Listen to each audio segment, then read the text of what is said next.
ሰላምና ጤና ለእናንተ ይሁን ውድና የተከበራችሁ ተመልካቾቻችን የዕለተ አርብ ታህሳስ 10 ቀን 2018 ዓ.ም መረጃዎችን ሰብስበን ወደ እናንተ መተናል። ወደ ያዝናቸው መረጃ እናልፋለን። ዩናይትድ ስቴትስ ኦፍ አሜሪካ የዲቪ ሎተሪ ዕድልን አገደች። የዩናይትድ ስቴትስ ብራውን ዩኒቨርሲቲ ውስጥ ከተከፈተው የተኩስ ርምታና ግድያ በኋላ የዲቪ ሎተሪ ዕድልን ማገዷን አስታውቃለች። የዩናይትድ ስቴትስ የሀገር ውስጥ ደህንነት መምሪያ ጽሕፈት ቤት ኃላፊ ክሪስቲያን ኦኒዮም በብራውን ዩኒቨርሲቲ የተኩስ ርምታ ግድያ የተጠረጠረው ግለሰብ አሁን በተቋረጠው የዲቪ መርሃ ግብር ተጠቃሚ ከሆነ ሀገር የመጣ ነው ብለዋል። ለኃላፊዋ የዲቪ መርሃ ግብሩ እንዲቋረጥ አቋርጭ ሲሉ ትናንት ሐሙስ ታህሳስ 9 ቀን 2018 ማምሻውን ትዕዛዝ ያስተላለፉላቸው የሀገሪቱ ፕሬዝዳንት ዶናልድ ትራምፕ ናቸው። በፕሬዝዳንት ዶናልድ ትራምፕ መመሪያ መሰረት ከእንግዲህ በዚህ አደገኛ መርሃ ግብር አንድም አሜሪካዊ እንዳይጎዳ እርግጠኛ እስክንሆን ድረስ የዲቪ ሎተሪ መርሃ ግብር እንዲቋረጥ ለዩናይትድ ስቴትስ የዜግነትና ኢሚግሬሽን አገልግሎት ወዲያውኑ አስተላልፌያለሁ ሲሉ ክሪስቲያን ኦኒዮም አስታውቀዋል። ኃላፊዋ በይፋው የኤክስ ማህበራዊ መገናኛ አውታራቸው እንደጻፉትም በብራውን ዩኒቨርሲቲ የተኩስ ርምታ ገዳዩ ክላውዲዮ ማኑኤል ኔቬስ ቫላንቴ እንደ ጎርጎሮሳውያኑ አቆጣጠር በ2017 የዲቪ ሎተሪ መርሃ ግብርን ግሪን ካርድ አግኝቶ ዩናይትድ ስቴትስ የገባ ነው።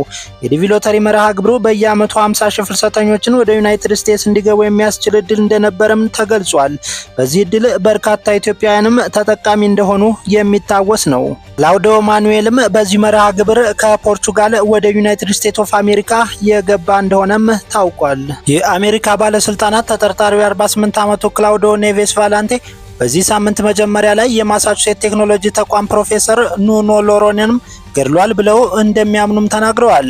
የዲቪ ሎተሪ ፕሮግራሙ በአሜሪካ በስደተኞች በቂ ድርሻ ላገኙ አገራት ዜጎች በየዓመቱ 50 ሺህ ቪዛዎችንም እንደሚሰጥ የታወቀ ነው። ይህ ደግሞ የአሜሪካ ዜግነትን ለማግኘት በር ከፋች እንደሆነ ነው መረጃዎች የሚያመለክቱት። ወደ ሌላ መረጃ ስናልፍ ግማሽ ሚሊዮን ብር ጉቦ ሲቀበሉ እጅ ከፍንጅ የተያዙት የፍትህ ሚኒስቴር አቃቢ ህግና ግብረ አበሮቻቸው ክስ ተመሰረተባቸው። በፍትህ ሚኒስቴር የአቃቢ ህግነት የስራ መደብ ላይ ተመድበው ሲሰሩ የነበሩ ግለሰብና ግብረ አበሮቻቸው ከአንድ ባለ ጉዳይ 1 ሚሊዮን ብር ጉቦ መቀበል ሲደራደሩና ግማሽ ሚሊዮኑን ተቀብለው ደረሰኝ ሲሰጡ እጅ ከፍንጅ ተይዘው ክስ እንደተመሰረተባቸው ሚኒስቴር መስሪያ ቤቱ አስታወቀ። እንደ ሚኒስቴሩ መግለጫ ተከሳሾቹ በወንጀል ተጠርጥረው በምርመራ ላይ በነበሩ ግለሰብ ላይ የወንጀል ክስ እንዳይቀርብ እናደርጋለን በማለት 1 ሚሊዮን ብር እንዲከፈላቸው ሲደራደሩ ቆይተዋል። ይህንን ድርጊት የተገነዘቡ ጠቋሚዎች ለፍትህ ሚኒስቴር ከፍተኛ አመራሮች መረጃውን በማቀበላቸው ከፌዴራል ፖሊስ ጋር በመቀናጀት ጥብቅ ክትትል ሲደረግ ቆይቷል። ህዳር 16 ቀን 2018 ዓ.ም ተከሳሾቹ ከባለ ጉዳዮች ቤተሰቦች 500 ሺህ ብር ለጊዜው ካልተያዘ ግብረ አበራቸው የባንክ ሂሳብ በኩል እንዲገባ ካደረጉ በኋላ መያዛቸው ታውቋል። በቀጣይ መረጃችን ጠቅላይ ሚኒስትር አብይ አህመድ የሶማሊያ ፕሬዝዳንት ሐሰን ሼክ መሐመድን ተቀብለው አነጋገሩ። የሶማሊያ ፌዴራል ሪፐብሊክ ፕሬዝዳንት ሐሰን ሼክ መሐመድን ለአንድ ቀን የሥራ ጉብኝት ተቀብለው ማነጋገራቸውን ጠቅላይ ሚኒስትር አብይ አህመድ አስታወቁ። ጠቅላይ ሚኒስትሩ በይፋው የፌስቡክ ገጻቸው ላይ ባሰፈሩት ጽሑፍ ባለፈው 1 ዓመት እየሰራንባቸው የቆየናቸውን የሁለትዮሽ ግንኙነት ውይይቶች በመቀጠል ፍሬያማ ውይይት አድርገናል ሲሉም ገልጸዋል።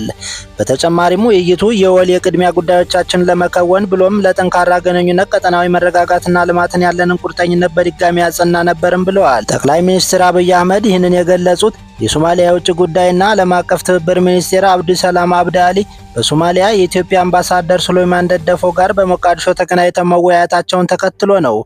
ውይይቱ ያተኮረው በሁለቱ ሀገራት መካከል ያለውን ግንኙነትና ቀጠናዊ ትብብር ይበልጥ ለማጠንከር ላይ መሆኑን ተገልጿል። በከፍተኛ ደረጃ በተካሄደው በዚህ ስብሰባ ላይ የሁለቱ ሀገራት ባለስልጣናት አንድ ንግድ፣ ኢንቨስትመንትና የኢኮኖሚ ልማት ባሉ ዘርፎች ላይ ያላቸውን ስትራቴጂካዊ ትብብር ማሳደግ በሚቻልባቸው መንገዶች ላይም ተወያይተዋል። በተጨማሪም በአፍሪካ ቀንድ ሰላምና ደህንነት ለማስጠበቅ የሚደረገውን የጋራ ጥረት ማጠንከር በሚቻልባቸው ጉዳዮች ላይ ትኩረት ማድረጋቸው ተጠቁሟል። እንደ ሽብርተኝነት፣ ድንበር ተሻጋሪ ወንጀሎችና ፖለቲካዊ አለመረጋጋት ላሉ ቀጠናዊ ተግዳሮቶች የተቀናጀ ምላሽ ለመስጠት አስፈላጊ መሆኑን አጽንኦት ሰጥተውበታል ተብሏል። ወደ ሌላ መረጃ ስናልፍ የኤርትራ ማስታወቂያ ሚኒስትር የማነ ገብረ መስቀል የኢትዮጵያዊ ብልጽግና ፓርቲ ደጋፊዎች ኤርትራ ከኢጋድ መውጣቷ የመነጠል አጀንዳና ለበይነ መንግስታት መድረኮች ያላት ጥላቻ ማሳያ ነው በማለት ላይ ይገኛሉ ሲሉ ተቹ። የማነ ሆኖም ኢትዮጵያ ከሶማሌላንድ ጋር የባህር በር የመግቢያ ስምምነት ስትፈራረምና ከዚያም ኢትዮጵያ ራሷ የምትቆጣጠረው የባህር በር አጀንዳ ስታራምድ ኢጋድ ዝምታን መረጡ ለኤርትራና ሌሎች ተጎጂ ሀገራት ዕዳ እንዲሆን አድርጎታል በማለትም ወቅሰዋል። የብልጽግና ፓርቲ ደጋፊዎች በአሁኑ ወቅት በኤርትራ ላይ የማጥላላት ዘመቻ የሚያካሂዱ የፓርቲውን የራስ የባህር በር አጀንዳ አቅጣጫ ለማስቀየር የተጎጂነትና ራስን የመከላከል ዘመቻ አድርጎ ለማቅረብ ነው በማለትም የማነ አጣጥለውታል። ለዚህ ግብ አንዱ ስልት ኤርትራን የኢትዮጵያና የቀጠናው በጥባጭ አድርጎ ማቅረብ ነው ያሉት የማነ ይህ ተቀባይነት እንዲኖረው ማድረግ ግን እጅግ ይከብዳቸዋልም ብለዋል። በቀጣዩ መረጃችን የኢትዮጵያ ሰብአዊ መብቶች ኮሚሽንን ጨምሮ የአራት ሀገራት ብሔራዊ የሰብአዊ መብት ኮሚሽኖች በደቡባዊው የፍልሰት መስመር የሚገኙ ሀገራት ሰብአዊ መብትን ማዕከል ያደረገ የፍልሰት ፖሊሲ እንዲነድፉ ጠየቁ። ብሔራዊ ኮሚሽኖቹ ዓለም አቀፉ የፍልሰተኞች ቀን በማስመልከት ትናንት ባወጡት የጋራ መግለጫ ሀገራቱ ለፍልሰተኞችና ቤተሰቦቻቸው መብቶች ከለላ የሚሰጠውን ዓለም አቀፍ ድንጋጌ እንዲያጸድቁ ወይም ተግባራዊ እንዲያደርጉ ጥሪ አድርገዋል። ሀገራቱ የሰራተኞችን መብት ጨምሮ የሁለትዮሽና ባለብዙ ወገን ስምምነቶች እንዲፈራረሙና የተፈራረሟቸውንም ይበልጥ እንዳሰፉ ኮሚሽኖቹ ጠይቀዋል። ኮሚሽኖቹ የመደበኛ ፍልሰተኞችን፣ ብዝበዛን፣ ጾታዊ ጥቃትን፣ ህገወጥ ዝውውርን፣ የዘፈቀደ እስርን፣ መድሎን ጨምሮ በደቡባዊ መስመር የሚገጥሟቸውን ከባድ አደጋዎች በጥልቅ አሳስቦናል ብለዋል።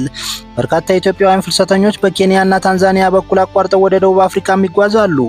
በመጨረሻም ወደ ውጭ መረጃ ስናልፍ የግብፁ ፕሬዝዳንት አብዱል ፈታህ አልሲሲና የሱዳኑ አቻቸው ጄኔራል አብዱል ፈታህ አልቡርሃን በብሉ ናይል ወንዝ ላይ የሚካሄዱ ማናቸውንም የተናጠለ እርምጃዎች እንደሚቃወሙ ትናንት ካይሮ ውስጥ በተወያዩበት ወቅት ገልጸዋል። ሁለቱ መሪዎች የናይል ተፋሰስ ሀገራት የጋራ ጥቅሞችን ለማስጠበቅ ዓለም አቀፋዊ ህጎችን ማክበር ያስፈልጋል በማለት አጽንኦትም ሰጥተዋል። ሁለቱ ሀገራት የውሃ ደህንነታቸውን ለማስከበር ቀጣይ ቅንጅታዊ ምላሻቸውን እንደሚያጠናክሩና የጋራ ጥረቶችን ማድረግ እንደሚቀጥሉም አረጋግጠዋል። በሌላኛው የውጭ መረጃችን ትሮይካ በሚል መጠሪያ የሚታወቁት አሜሪካ፣ ብሪታንያና ኖርዌይ በደቡብ ሱዳን ፕሬዝዳንት ሳልቫኪር መንግስት ላይ ብርቱ ትችት አቀረቡ። የደቡብ ሱዳን መንግስት ሽግግሩን በሰላም ስምምነቱ መሰረት ባለመምራቱ ሙስና በከፍተኛ ደረጃ ስር እየሰደደና አገሪቱ ላይ ከፍተኛ መሆኑንም ገልጸዋል። አገሪቱ ፕሬዝዳንት ኬር ስምምነቱን በመጣስ አለመረጋጋትን የሚፈጥር የተናጠል ሹምሽር ያካሄዱ በማለትም ወቅሰዋቸዋል። ሀገራቱ መንግስትና ተቃዋሚው ወደ ተኩስ አቁምና ንግግር መመለስ አሁንም የያዙትን አካሄድ መቀየር አለባቸውም ብለዋቸዋል። የደቡብ ሱዳን ቀውስ ጫና ያደረገባቸው ጎረቤት ሀገራትም በቃ የሚል የጋራ መልእክት እንዲያስተላልፉም ትሮይካዎች ጠይቀዋል። ክቡራትና ክቡራን ተመልካቾቻችን ለዛሬ የነበረ መረጃ ይህንን ይመስላል። አብራችሁን ስለቆያችሁ እጅጉን እያመሰገን ቻናላችንን ሰብስክራይብ በማድረግ ቤተሰብ እንደሆኑ ጋበዝናችሁ። ላይክና ሼር ማድረጋችሁ አይዘንጋ። በቀጣይ መረጃ እስከምንገናኝ መልካሙን ሁሉ ተመኘን።